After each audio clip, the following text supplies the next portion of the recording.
तो काफी टाइम से एक कंप्लेंट आ रही थी कि बाकी गेमिंग चीजों के ऊपर तो वीडियोस आ रही हैं, कभी गेमिंग माउस के बारे में, कभी गेमिंग हेडफोन्स के बारे में, लेकिन गेमिंग मॉनिटर के ऊपर इस चैनल पर एक भी वीडियो नहीं है। ऐसा कैसे हो सकता है? क्योंकि काफी लोगों के क्वेश्चन थे कि यार क्या गेमिंग मॉनिटर बाय करना वर्थ इट है, क्या उनको गेमिंग मॉनिटर लेना चाहिए, जीपीयू पुराना है, कॉम्पिटिटिव गेम में ज्यादा एफपीएस आते हैं और कॉम्पिटिटिव गेम ही हम खेलना पसंद नहीं करते। कैजुअल गेमिंग में लोग इंटरेस्टेड हैं तो कैजुअल गेमिंग में इतने ज्यादा एफपीएस आते नहीं है, बिकॉज वो ट्रिपल ए टाइटल ज्यादा इंटेंसिव हो जाते हैं और वहां पर जो एफपीएस आते हैं वो 70 to 60 के बीच ही रहते हैं। तो जिसके पास ऑलरेडी 60 हर्ट्ज का मॉनिटर है वो एक गेमिंग मॉनिटर क्यों ले? I mean 60 हर्ट्ज तो आपको टीवी में भी मिल जाएगा और टीवी जितना बड़ा होता है गेमिंग मॉनिटर भाई उतने बड़े तो होते नहीं, तो यार टीवी ही क्यों ना यूज कर ले। क्वेश्चन बहुत सारे थे और इसी वजह से ये वीडियो भी काफी ज्यादा डिले होती रही। तो भाई गेमिंग मॉनिटर आखिर है क्या चीज? सिर्फ ज्यादा रिफ्रेश रेट होने से कोई भी मॉनिटर गेमिंग मॉनिटर हो जाता है क्या? नाम के आगे गेमिंग लगा दिया और बस हो गया मॉनिटर? सबसे पहली चीज,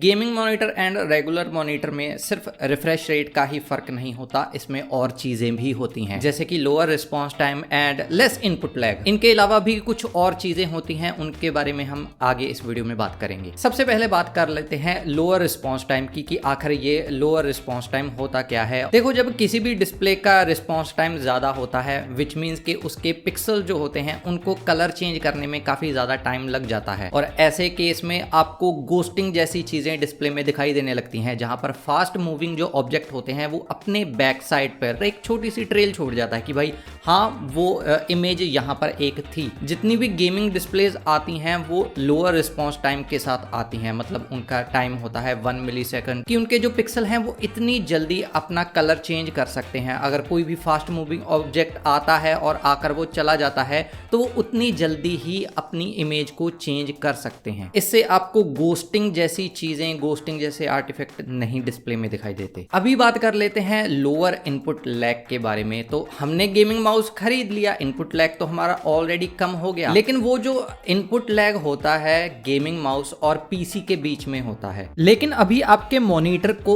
उस सिग्नल को प्रोसेस करके आपको डिस्प्ले करना पड़ेगा। मतलब आपने इधर से माउस को तो हिला दिया, लेकिन डिस्प्ले पर भी तो हिलना चाहिए ना। मैं माउस की बात कर रहा हूं। खैर, आपके हिलाने से जब आप माउस को मूव करते हो तो जो पॉइंटर है, पॉइंटर को भी अपनी पोजीशन चेंज करनी पड़ती है। वो जो सिग्नल में डिले जाता है उसको डिस्प्ले का इनपुट लैग कहते हैं। और अगर आप टीवी को as a gaming monitor use कर रहे हो या आपकी जो नॉर्मल डिस्प्ले है उनमें भी इनपुट लैग जो होता है वो थोड़ा सा ज्यादा ही रहता है। तो हाँ, इनपुट लैग के मामले में भी जो गेमिंग डिस्प्ले है वो किसी भी रेगुलर डिस्प्ले से काफी ज्यादा अच्छी रहती है। अभी बात कर लेते हैं भाई जो सभी को ऐसा लगता है कि ये बड़ी ही कॉमन चीज है, वो है हाई रिफ्रेश रेट। गेम्स में चाहे हमें हाई रिफ्रेश रेट आते नहीं हैं, लेकिन हाई रिफ्रेश रेट वाला मॉनिटर हमें क्यों चाहिए और ये हाई रिफ्रेश रेट होते क्या हैं? देखो, ऑन स्टैंडर्ड आपको 1/60 सेकंड में एक फ्रेम दिखाया जाता है, मतलब हर एक सेकंड में टोटल आपको 60 फ्रेम आपकी डिस्प्ले पर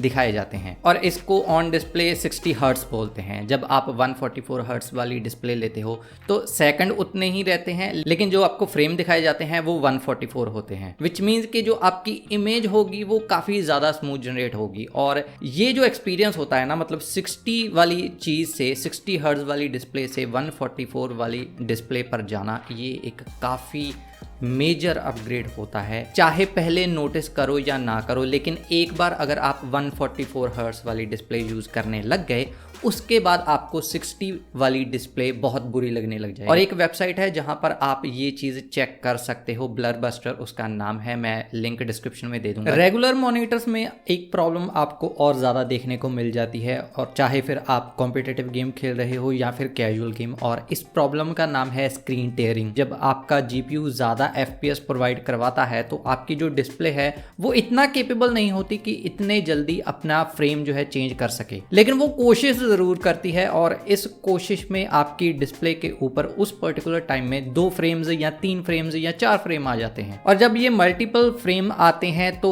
एक लाइन के साथ ये फ्रेम एक दूसरे से अलग दिखाई देते हैं और इस चीज को हम स्क्रीन टेयरिंग बोलते हैं। तो टेयरिंग को खत्म करने के लिए एक फंक्शन दिया जाता है जिसको वी-सिंक बोलते हैं, जो बेसिकली आपके फ्रेम्स को कैप कर देता है 60 FPS के ऊपर। ऐसे में जो आपका जीपीयू होता है वो 60 फ्रेम ही दिखाता है आपकी डिस्प्ले के ऊपर। तो टेयरिंग होने का यहाँ पर कोई सवाल ही नहीं उठता। लेकिन यार इसकी अपनी अलग प्रॉब्लम्स हैं, और वो प्रॉब्लम होती है सबसे पहली तो जो डिले जाता है, क्योंकि आपका जो फ्रेम है उसे होल्ड पर रखा जाता है सो दैट कि आपकी डिस्प्ले रेडी हो जाए अगले फ्रेम को दिखाने के लिए। सो इनपुट लैग एक काफी मेजर इशू रहेगा अगर आप FPS गेम्स खेलते हो। दूसरी प्रॉब्लम काफी बड़ी है, और ये प्रॉब्लम तब आती है जब आपके FPS जो होते हैं वो 60 से नीचे जाने लग जाते हैं, क्योंकि यार कोई भी गेम में कांस्टेंट FPS तो आते नहीं है, FPS हमेशा फ्लक्चुएट करते रहते हैं, और जब ये फ्लक्चुएट करते हैं मतलब आपके रिफ्रेश रेट से जो FPS होते हैं वो नीचे आते हैं, तो आपको माइक्रो स्टटरिंग होती है। एवरेज अभी भी आपका 60 ही आ रहा है, लेकिन जो आपके फ्रेम्स होते हैं वो 62, 58, 62, 58 यहाँ पर जंप कर रहे हैं। एवरेज अभी भी 60 ही है। सो इवन दो आपका FPS काउंटर आपको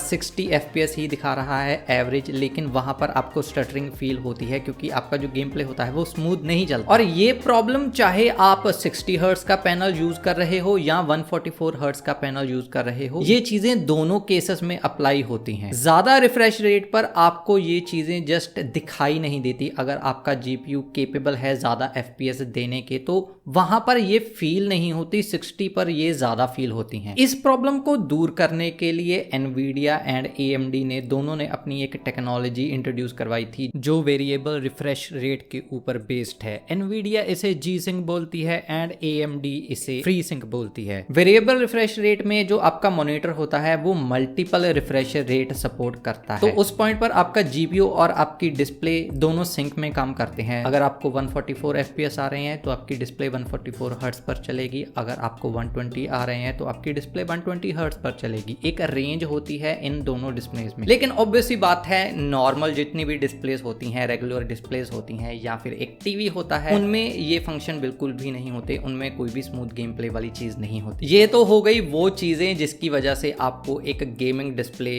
लेनी चाहिए। अभी बात कर लेते हैं उन चीजों के बारे में जो गेमिंग डिस्प्ले लेते हुए आपको ध्यान रखना चाहिए। सबसे पहली बात आ जाती है रेजोल्यूशन की। तो ऑब्वियसली बात है, लोग ज्यादा रेजोल्यूशन प्रेफर करते हैं, लेकिन ज़्यादा रेजोल्यूशन तभी प्रेफर करना चाहिए अगर आपका GPU केपेबल है उस रेजोल्यूशन पर गेम को चलाने में। Normally 1080p more than enough रहता है फॉर 24 इंच या 27 इंच के लिए। इवन 27 इंचेस के लिए हाँ, काफ़ी लोग कहेंगे कि भाई वो चीज़ पिक्सेलेटेड लगने लग जाती है, लेकिन मेरे पास दोनों डिस्प्लेज हैं। एक 20 इंच वाली है जो आपको वर्टिकली दिखाई दे रही होगी, और 27 इंच वाली जो आपको हॉरिजॉन्टली दिखाई दे रही है, और उसका रेजोल्यूशन 1080p है। और अभी तक मैंने कभी उसमें किसी भी चीज में, इवन ऑन टेक्स्ट में सबसे पहले दिखाई देता है रेजोल्यूशन का, तो मुझे टेक्स्ट में भी आज तक कभी प्रॉब्लम नहीं आई। 27 अगर आप लोगे डिस्प्ले तो आप थोड़ा सा पीछे होकर बैठोगे, ये एक नॉर्मल चीज है, और जब आप थोड़ा सा पीछे होकर बैठोगे आपको पता भी नहीं लगेगा। अभी बात कर लेते हैं डिस्प्ले के पैनल्स के बारे में। तो लोगों को ये भी मिसकंसेप्शन है कि यार TN पैनल सबसे बुरे होते हैं और सबसे बेस्ट है IPS पैनल।